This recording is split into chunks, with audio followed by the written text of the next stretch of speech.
Salve galera, golzinho aí. Entrou pra nós aí ontem de noite aí. Uma situação de emergência aí, tá? É um golzinho de um cliente que já faz serviço com nós aí. Um abraço aí, Márcio. Vamos trocar a correia do alternador, tá? O Gol 2014 City aí, ó. Ele vale pra vários anos, tá? G5, G6. E ela é uma correia elástica, tá? Correia dentada.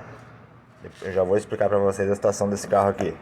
E o rolamento, pessoal, muito importante. Sempre que fizer a troca da correia, não economize no rolamento, porque o outro rolamento lá ele já tá bem usado. Essas esferas aqui, quando elas estouram, elas trancam e aí acaba travando a correia. E aí a correia arrebenta e o carro fica sem alternador também. Isso já aconteceu com o meu carro em alguns vídeos que eu já mostrei. O que eu quero passar pra vocês aqui é o seguinte, ó. Esse carro aqui, ele tava com a correia, né? Com a correia dentada aí com mais de 3 anos já instalada no carro. A correia do alternador ela já foi trocada uma vez.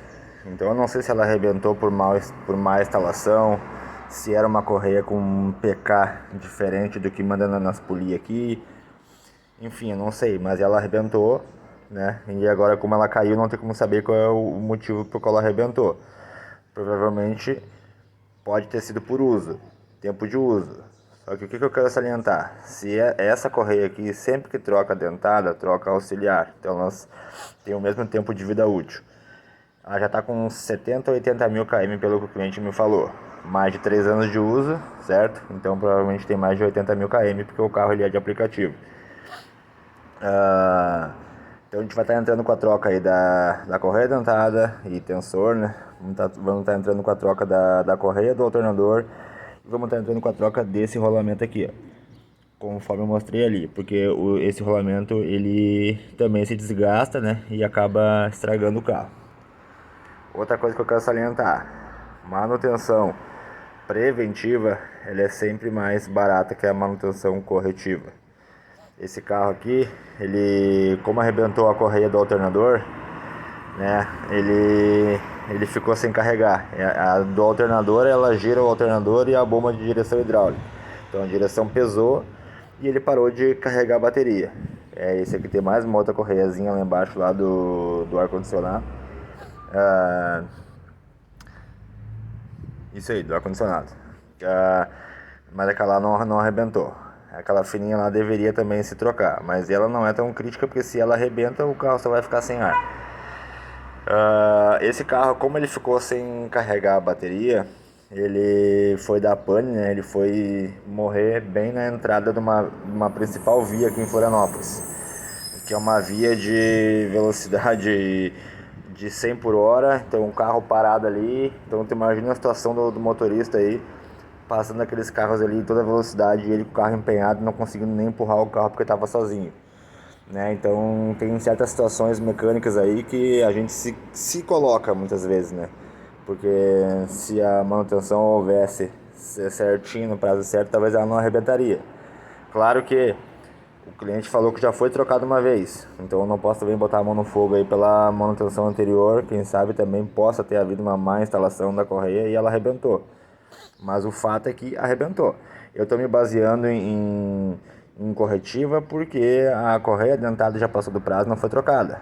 Então eu poderia muito bem só orientar o cliente a trocar essa aqui e vida que segue. Mas se essa aqui arrebentou e essa aqui já está com mais de 3 anos de uso, já deve estar contaminada, cheia de poeira, se tiver algum óleo babando pelos retentores das polias, está contaminando mais ainda a correia. Então a gente tem que olhar para essa correia aqui, tem que trocar ela no prazo certo, porque se essa correia aqui arrebentar, aí os pistões vão se chocar nas válvulas e o motor quebra, e aí a brincadeira fica bem mais cara também.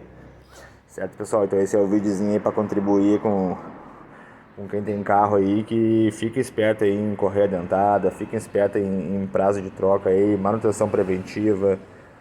E mais um detalhe, né? Esse cliente, ele já é um cliente meu aí que faz vários serviços comigo. Então eu fui lá ajudar ele prontamente, né? E Ele ainda mora longe do local onde o carro estragou, fui levar ele em casa aí, fazendo aplicativo, mas acabei que tô facilitando bastante para ele. Mas numa situação dessa, de emergência aí, se ele não me conhecesse aí, e tivesse que acionar algum mecânico aí de forma emergencial, numa sexta-feira à noite, na situação que ele tava, ele ia pagar muito caro só pelo socorro. Aí depois ainda a manutenção do que vai ser feito aqui. Certo? Eu não cobrei nada de socorro dele. Vou cobrar hoje o serviço normal dele aqui, só do que vai ser feito aqui. Mas só pra vocês verem que tem situações aí que a gente se coloca aí que às vezes pode sair bem cara a brincadeira. Então essa é a minha dica aí.